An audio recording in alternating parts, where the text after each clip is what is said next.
Hayatımın adım adım çöküşüne, olmaya özendiğim her şeyin ağır ağır sulara gömülüşüne tanıklık ettim gizlice. Diyebilirim ki gönlüm neyi arzuladıysa ya da bir anımı, en azından bir anın düşünü neye vakfettiysem, en üst kattaki bir saksıdan düşmüş bir taş gibi kapımın önünde 1000 parçaya ayrılmıştır. Lafı dolandırmadan söylenebilecek ölü gerçeklerdendir bu. Hatta kaderin oldum olası en büyük eğlencesi, kendine ait şeylere karşı bende bir sevgi ya da istek uyandırmak olmuştur. Sırf ertesi gün o şeye sahip olmadığımı, asla da olamayacağımı göreyim diye. Kendi kendimi alaycı bakışlarla izlerken, ne olursa olsun hayatı seyretmekten de hiç vazgeçmedim. Ve artık bütün muğlak umutların hüsranla sonuçlanacağını kabullenmiş biri olarak, umutla hayal kırıklığını aynı anda tatmanın özel zevkinin ızdırabı içindeyim. Hem acı hem tatlı bir yemeğe benziyor. Bu acıyla tatlı arasındaki zıtlık, tatlıyı iyice bala çevirmiş. Bütün savaşlarda peşinen yenilmiş, şimdi her yeni çarpışmadan önce son geri çekilme hareketini, her ayrıntının tadını çıkararak kağıda döken karamsar bir generalim ben. Kader muzip bir cin gibi hep peşimdeydi. Akıl, fikri her neyi arzularsam arzulayayım, elimin boş kalacağını zihnime kazımaktaydı.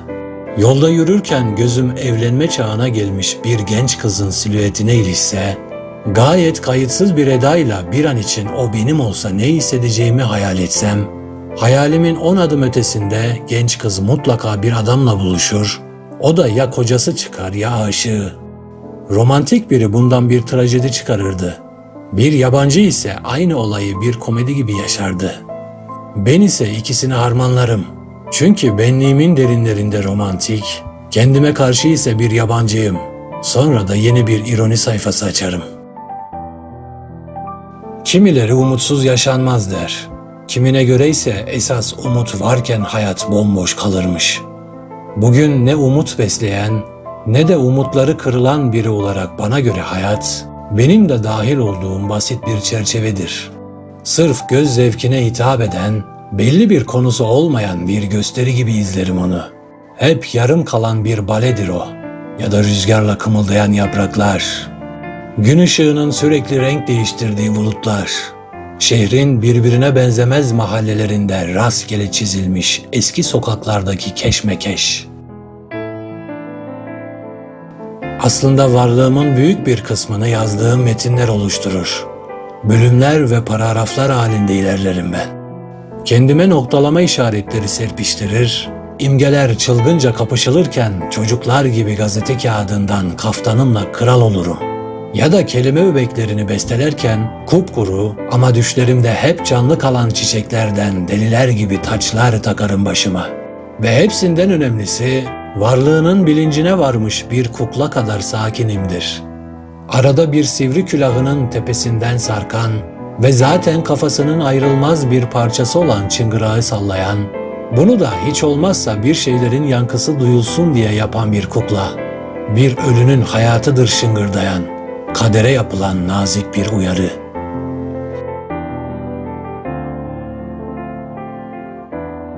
Ne var ki kim bilir kaç kez o keskin boşluk duygusunun ve bütün bunları düşünmenin sıkıntısının bu dingin tatminsizliğin içinden yavaş yavaş yükseldiğini, bilinçli bir coşkuya dönüştüğünü duymuşumdur.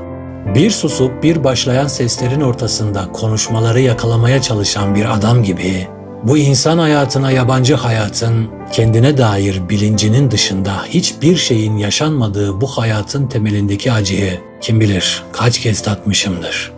Kaç kez kendimden uyanıp bir sürgün yeri olan benliğimin derinliklerinde, en azından gerçek bir acıya sahip mutlu insan, sıkıntı yerine yorgunluk duyan mesut insan, ızdırap çektiğini farz edeceğine ızdırap çeken, ölmeye yatacağına, evet, kendini öldüren herkesin insanı olmanın kat be kat daha iyi olacağını sezmedim mi?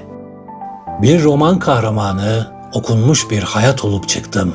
Hissettiğim her şey sadece ve sadece bütün çabalarıma rağmen yazılmak üzere hissediliyor. Ne düşünürsem anında kelimelere dökülüyor. İmgelere karışarak bozuluyor. Belli ahenklere kavuşuyor. Ne var ki o ahenkler de çoktan başka şeye dönüşmüş oluyor. Kendimi durmadan sil baştan kurgulamaktan mahvoldum. Kendimi düşünmekten düşüncelerim haline geldim. Ama artık ben değilim. Kendime iskandil salladım. Sonra iskandili bırakıverdim elimden. Ömrüm derin miyim, değil miyim diye düşünmekle geçiyor. Ama artık bakışlarımdan başka iskandilim yok. Baş döndürücü bir kuyunun kara aynasında kendi yüzümü gösteriyor bana bakışlarım. Yüzü onu seyretmemi seyrediyor. Bir tür iskambil kağıdıyım ben. Eski, bilinmedik bir resim. Kaybedilmiş bir oyunun biricik izi. Hiçbir anlamım yok. Değerimi bilmiyorum.